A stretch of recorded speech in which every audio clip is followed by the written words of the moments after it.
Direct वाघाची. पप्पा माझं बोलली ना चिल्लर चाललर आपण मारत नसतो. पप्पा हा बघ आता वाघाची शिकार करायची म्हणल्यावर मला सांग आपल्याला कुठं जावं लागणार? जंगलात जावं लागणार. बरोबर आहे ना? मग जंगलात जायला मग आजा निघाला. हेलिकॉप्टरचं हँडल धरलं, घोड्याचं पायडल मारलं, बैलाची दोन्ही दरवाजे ते बापाचं ऐकायला काय हा बैलाची दोन्ही दरवाजे लावले आणि मग आता फोर व्हीलर घेऊन जंगलात गेला आणि घोडा आजीला दिला.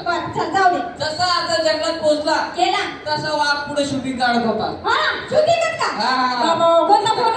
तसं मग आजार काय केलं माहिती का? काय केलं? धोत्रातून बंदूक काढली, वाघा मिशाला धरला, गोळी मारणार तेवढ्यात मग आता गोळ्या घरी जाऊ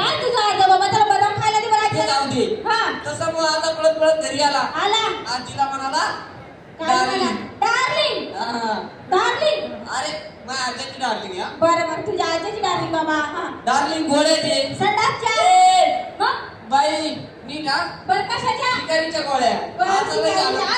संडास लागली होती ना संडासच्या तसं गोळ्या काय नाही, तसं काय नाही. शिकारीच्या गोळ्या घेतल्या आणि पळत पळत जंगलात गेला. आता काय विसरला का? नाही काय नाही विसरला.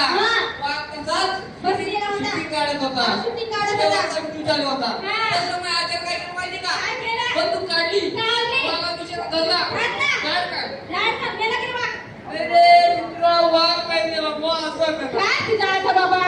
अरे मित्रा तुला सांगतो निशाणा बरोबर धरला पण बंदूक उलटी धरली. तसं म्हातार गचकलं. बरं जाऊ दे. आलो कशासाठी? मंडळी जमली उपस्थित आहे. बरोबर सांगायचं काय महत्वाचा संदेश यांच्यापर्यंत पोहोचलाच पाहिजे. बरोबर आहे ना? तर चला पुढील दृश्यात पाहू महत्वाचा संदेश काय आहे.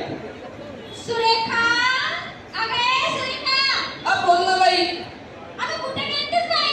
अगं बाई आता तुला माहिती आहे मी संस्थाग्रामवर व्हिडिओ काढत असते. संस्थाग्राम नाही बाई इंस्टाग्राम म्हणतात त्याला. तर जाऊ दे बाई तुला माहिती आहे काय माहिती? माझ्या नवऱ्याच्या मायावर किती जीव आहे. अगं लय जीव आहे की? माझ्या नवऱ्याने काय केलं माहिती का? काय केलं असं काय केलं? सांग की मला काय म्हणला केलं? मंडळी मला म्हणला बायको छान साडी आणतो. साडी आणतो म्हणलं कुठल्या बाईला वाटतं का? तसं सांगतो मंडळी भाड्यात तर उठला कपड्याच्या दुकानात गेला आणि तिथे गेल्यावर जर मला व्हिडिओ कॉल केला मला म्हणलं बायको बघ तुला साडी आणली का मग साडी आणली. मग बाई 50 येत मला लाजच वाटत. असं काय आणलं माहिती आहे? नको बाई मला लाज सांगी एवढी काय लाजायली सांगायला बघते तर धोतर होतं. धोतर आता मला सांगायचं ते धोतर घातल्यावर कसं नाही बाई ते धोतर मी नकोच म्हणलं. धोतर तसं ठेवून दिलं आणि